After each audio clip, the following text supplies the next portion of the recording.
Welcome back to Always Learning. And today, what are we learning? We're learning how to replace a garage door opener. So ours is 30 years old. It's been pretty unreliable lately. We've got locked out of our house a couple times. So today's the day we're fixing it. No more getting locked out of the house. Okay, so when you're replacing your garage door opener, there's two things you need to know. One, what brand, and ours is a Craftsman. And then you gotta know what color your button is, and ours is purple. So I went to Lowe's, found this Craftsman garage door opener. It looks almost exactly the same as the one we previously had. And this one's actually compatible with red, green, purple, and yellow. So it'll say on the back of the packaging what it's compatible with. You just get that brand and make sure it matches and you're good to go. Okay, so today we're not redoing, we're gonna use the same code, so we're not gonna have to redo all our remotes. We're just adding and replacing this remote. So to do that, you just press this button, ours is purple, one time. The light will turn on and you can have 30 seconds to re-enter your code. And mine's secret. I'm gonna do it off camera because you don't wanna be sharing your garage code with people like my parents do. Okay, now if you're gonna want to reprogram everything, you just bought a new house, you wanna change all the locks, you wanna change the garage code, you hold it for 30 seconds and you can reprogram with a new code on everything. Okay, so for most garage doors that you're gonna reprogram, you simply come up here and you press the learning button once. The light will flash, and then you simply put your code in, press enter, the light will flash again, and then it's programmed. This one is a little more complicated. So I'm basically gonna read what you have to do. You press and hold the star and the number until the remote stops flashing. Then you enter your 4-digit PIN, for example, 1, 2, 3, 4. Then you press the numeral button one time. Then you have to press the enter button corresponding, which is purple, so I have to press the enter button twice. And then I press 0 and release it.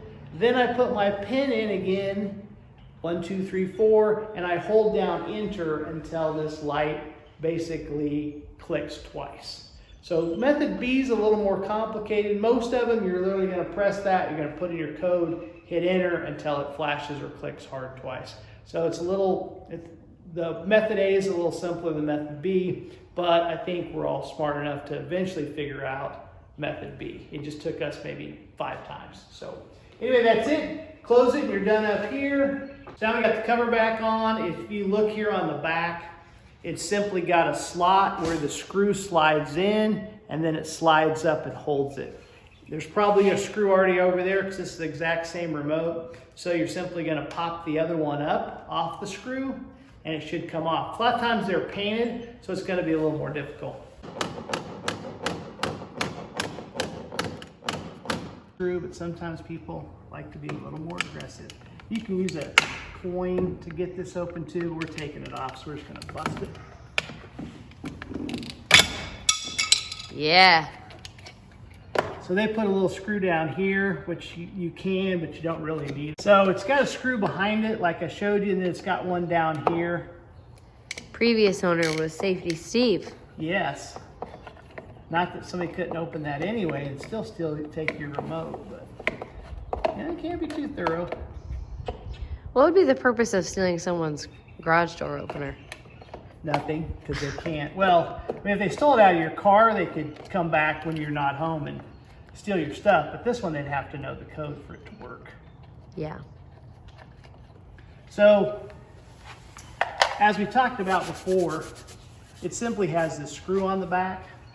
So all you're gonna do is take this remote, we're gonna stick, the screw will go in here, and then it simply slides down. And ours came with screws, and it also came with a battery. Oh, nice, yes. So, pop that back on. So, it's on, it's not going anywhere. If you wanna make it more secure though, we could put a screw in the bottom.